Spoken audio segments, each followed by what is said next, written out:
ప్రస్తుతం మనతో పాటు కరీంనగర్ డీసీపీ శ్రీనివాస్ గారు ఉన్నారు. ఆయన ప్రజల ఆరోగ్యం కోసం, తన సిబ్బంది ఆరోగ్యం కోసం మిల్లెట్స్పై ఒక రకంగా చెప్పాలంటే పోరాటమే చేస్తున్నారు. మిల్లెట్స్ వాడాలి, ఖచ్చితంగా అందరూ హెల్దీగా ఉండాలి, మంచి ఫుడ్ తినాలి అంటూ ఆయన గత కొన్నేళ్లుగా అందరిలో అవగాహన పెంచే కార్యక్రమాన్ని చేపట్టారు. ఇది ఆయన ప్రొఫెషన్కు భిన్నమైనప్పటికీ ఆయన ఇందులో మాత్రం వెనకడుగు వేయటం లేదు. ప్రస్తుతం ఆయన మనతో పాటు ఉన్నారు. ఒకసారి మాట్లాడదాం.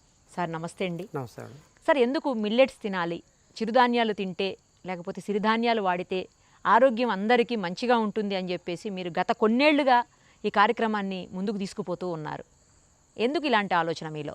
ప్రస్తుతానికి ఒక ప్రపంచవ్యాప్తంగా ఒక సర్వే జరిగింది అన్ని దేశాల్లో.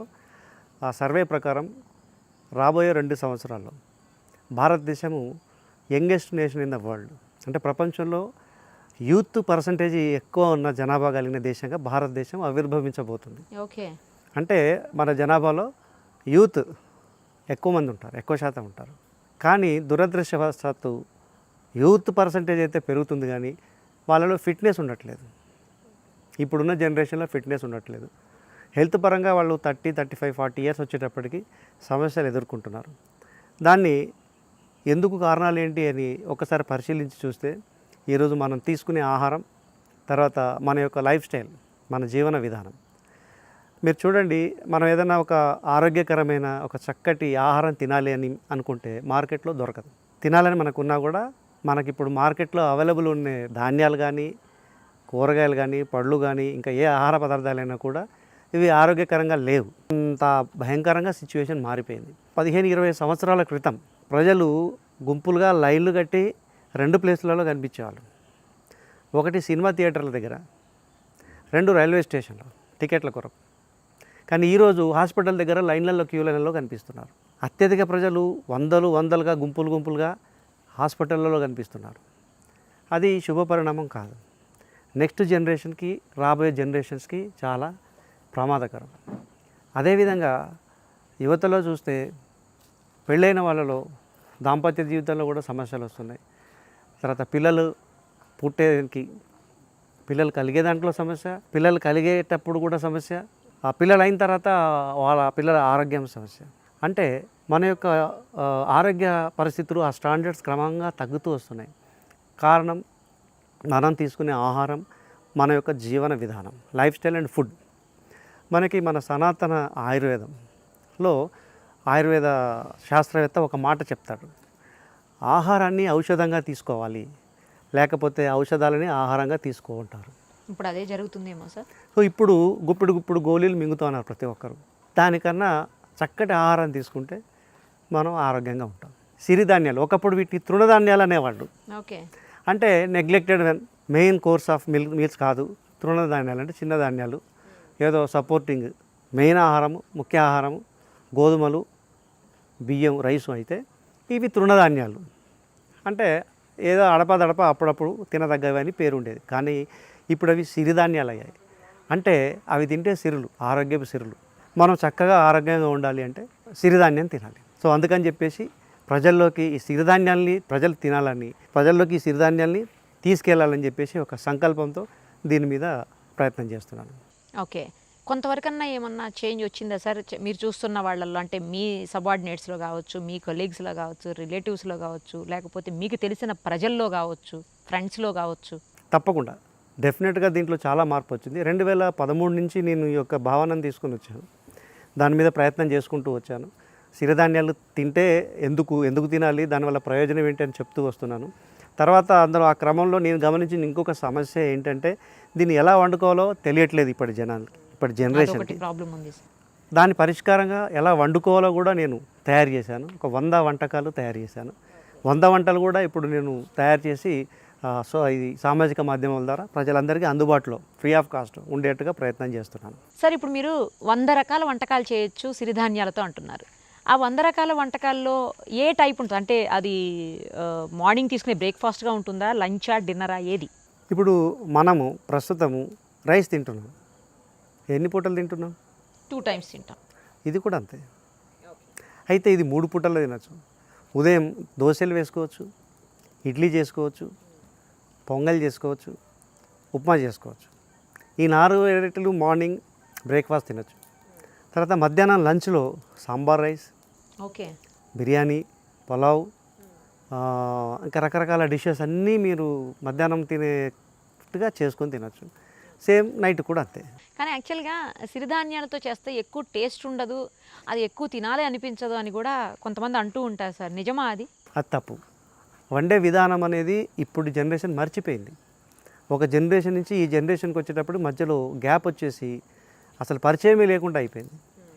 గతంలో ఇదే ధాన్యాలతో ఒక 50 సంవత్సరాల క్రితం చాలా చక్కగా రుచిగా చేసుకొని తినేవాళ్ళు.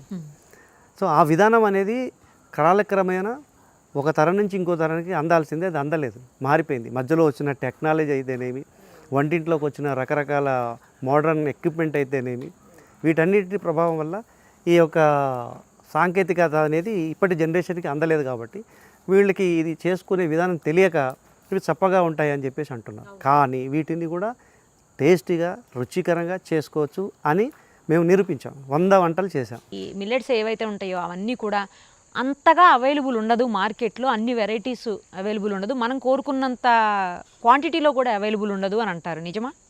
కొంతవరకు ఇది నిజం. ఎందుకంటే ఏదైనా కూడా డిమాండ్ సప్లై, మార్కెట్లో డిమాండ్ పెరిగితే ఆటోమేటిక్గా సప్లై పెరుగుతుంది.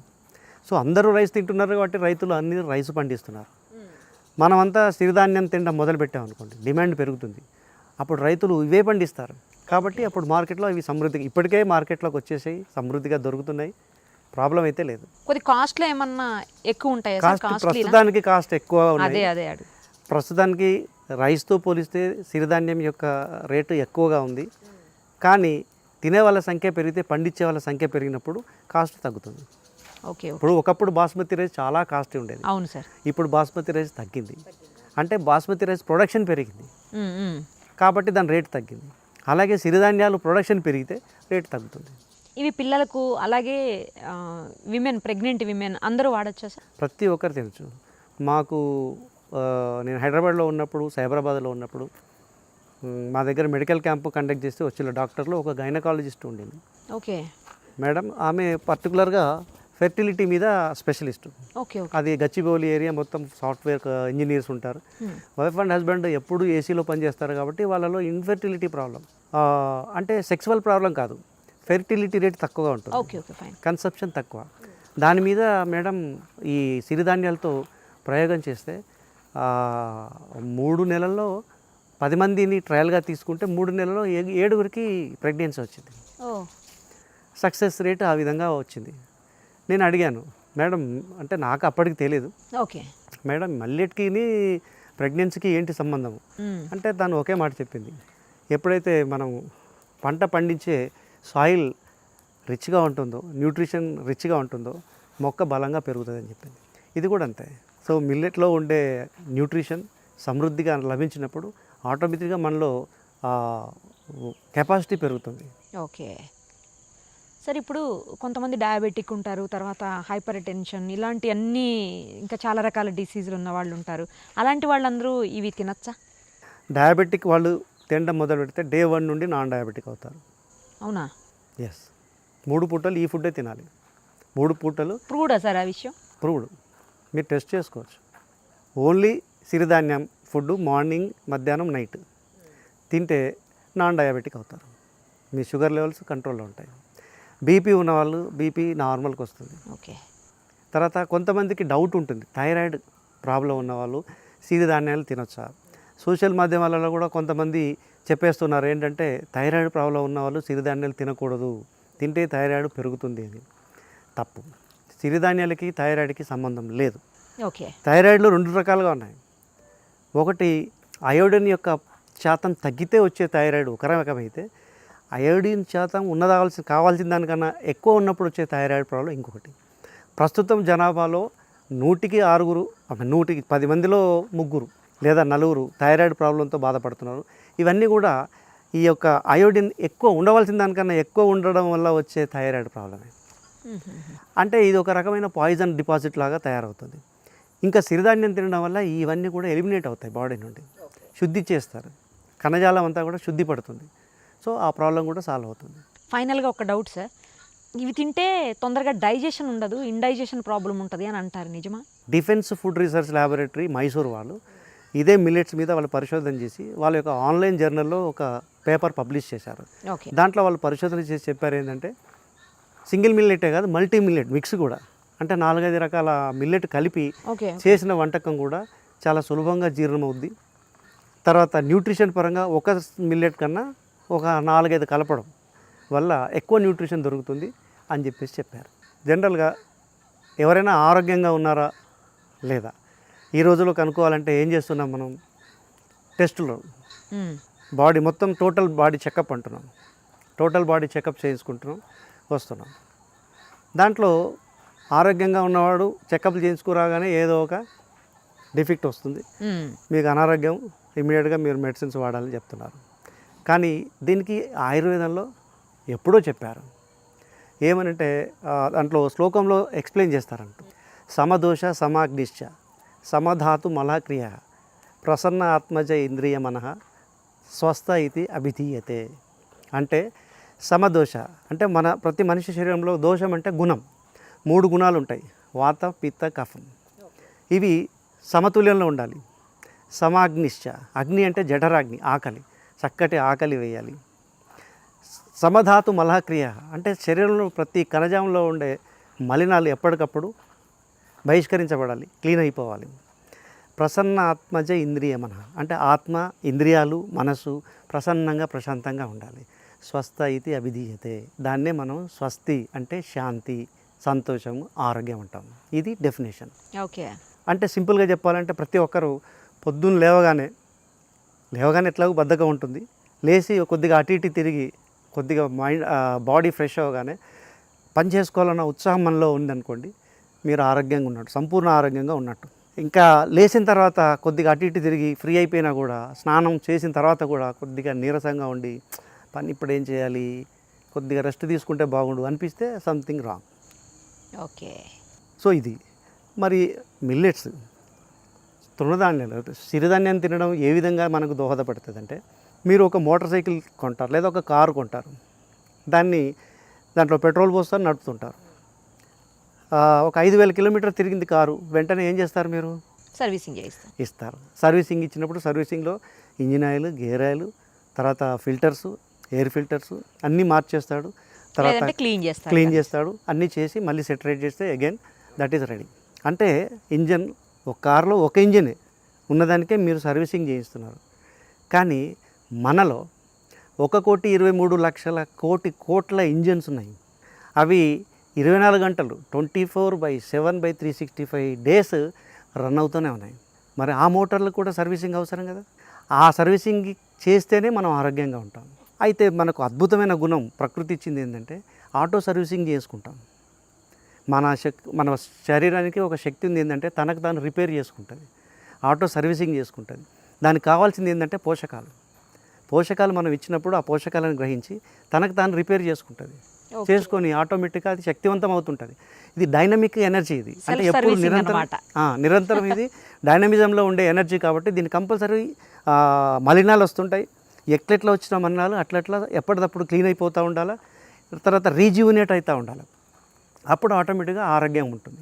మీరు అనొచ్చు, నా కారు అంత ఒక ఇంజన్కే అంత పెద్ద శబ్దం వస్తుంది, అది పోతా ఉంటే. మీరు అన్నారు 1,23,000 కోట్ల మోటార్లు మన శరీరంలో నడుస్తున్నాయి అని అన్నారు. ఎస్, నడుస్తున్నాయి. అవి ప్రతి కణంలో ఉన్న మోటార్ పేరు మైటోకాండ్రియా. ఓకే. మనం తీసుకున్న ఆహారం మైటోకాండ్రియాకి వెళ్ళి అక్కడ బర్న్ అవుతుంది. మైటోకాండ్రియా అది బర్న్ చేసి శక్తి జనరేట్ చేస్తుంది. ఆ శక్తి కణంలోకి ట్రాన్స్ఫర్ అయినప్పుడు జీవరసాయన క్రియలన్నీ జరుగుతూ ఉంటాయి.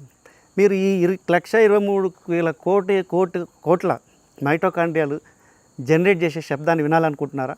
వినిపిస్తాను. మీ బాడీలో అన్ని మోటార్స్ రన్ అవుతున్నాయి. అవి ఉత్పత్తి చేసే శబ్దాన్ని మీరు వినాలనుకుంటున్నారా? ఎస్. ఓసారి కళ్ళు మూసుకొని 2 వేళ్లతో మీ 2 చెవులు మూసుకోండి.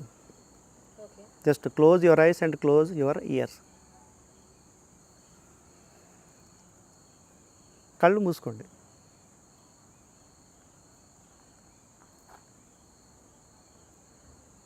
ఏం వినిపించింది? ఏదో చిన్న సౌండ్ లాగా వినపడుతుంది సార్. మరి అది బయటతో లేకపోతే ఇంకేంటో అర్థం కావట్లేదు. మీరు గమనించాలి, సముద్రపు హోరులాగా అనే సౌండ్. మళ్ళీ పెట్టుకోండి, వినిపిస్తుంది. సముద్రపు హోరు వినిపిస్తుంటుంది మీకు. అదే సార్, ఏదో సౌండ్ అయితే వినపడుతుంది. ఆ, అది అది- లోపల నుంచా లేకపోతే బయట నుంచా అది అర్థం అది మీ లోపల నుండి వచ్చిన శబ్దం. అది మీ శరీరంలో ఉండే మైటోకాండ్రియాలు ఉత్పత్తి చేసే శబ్దం. సో మీరు బయట రోడ్డు మీద ఎంత పెద్ద శబ్దాలు వచ్చినా సరే మీరు చెవులు మూసుకుంటే ఈ శబ్దమే మీకు వినపడుతుంది, మీ శరీరంలో నుంచి ఉత్పన్నమయ్యే శబ్దం. సో ఇన్ని మోటార్లు రన్ అవుతున్నాయి. ఈ మోటార్లు ఎప్పటికప్పుడు క్లీన్ అవుతూ యాక్టివ్గా పనిచేయాలంటే పోషకాలు అవసరం. ఆ పోషకాలు సిరిధాన్యాల్లో పుష్కలంగా ఉన్నాయి.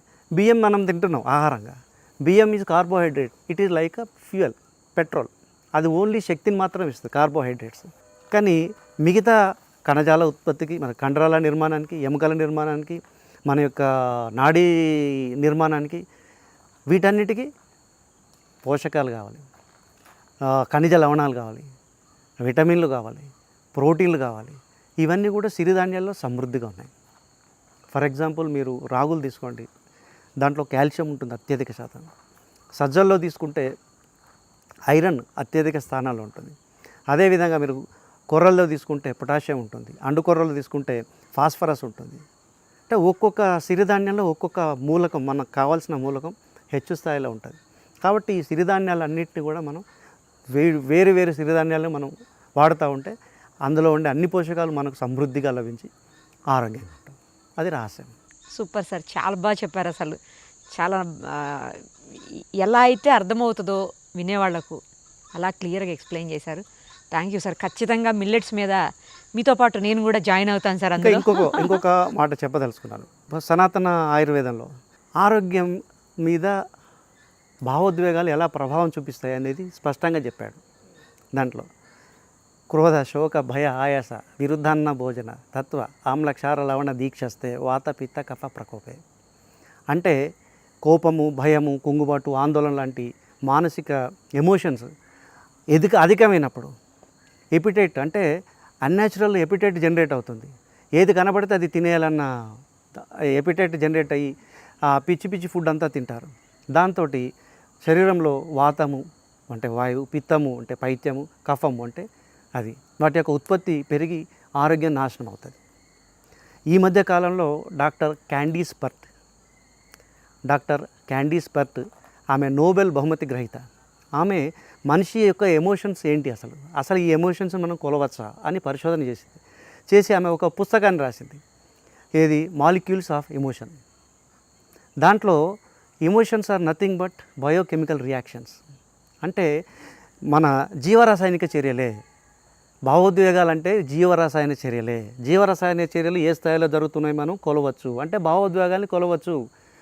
కోపం ఏ స్థాయిలో ఉంది కొలవచ్చు, దుఃఖం ఏ స్థాయిలో ఉంది కొలవచ్చు, సంతోషం ఏ స్థాయిలో ఉంది కొలవచ్చు. ఈ పాయింట్ మీద ఆమెకి నోబెల్ బహుమతి వచ్చింది. సో ఈ జీవరసాయన చర్యలన్నిటికీ మూలకాలు ఎంజైమ్స్ అన్నిటికీ మూలం ఆహారం. కాబట్టి మనం తినే ఆహారము మన యొక్క ఎమోషన్స్ మీద ప్రభావం చూపిస్తుంది. మనం మంచి పోషకాలున్న ఆహారం, సాత్విక ఆహారం తీసుకుంటే మన ఎమోషన్స్ ప్రశాంతంగా ఉంటాయి, దాంతో ఆరోగ్యం చక్కగా ఉంటుంది. చాలా బాగా చెప్పారు సార్. నిజంగా అందరూ ఫాలో అవ్వాలని నేను కూడా మనస్ఫూర్తిగా కోరుకుంటున్నాను. నేను కూడా ఫాలో అవుతాను సార్ తప్పకుండా. Thank you sir. Thank you so much. Thank you.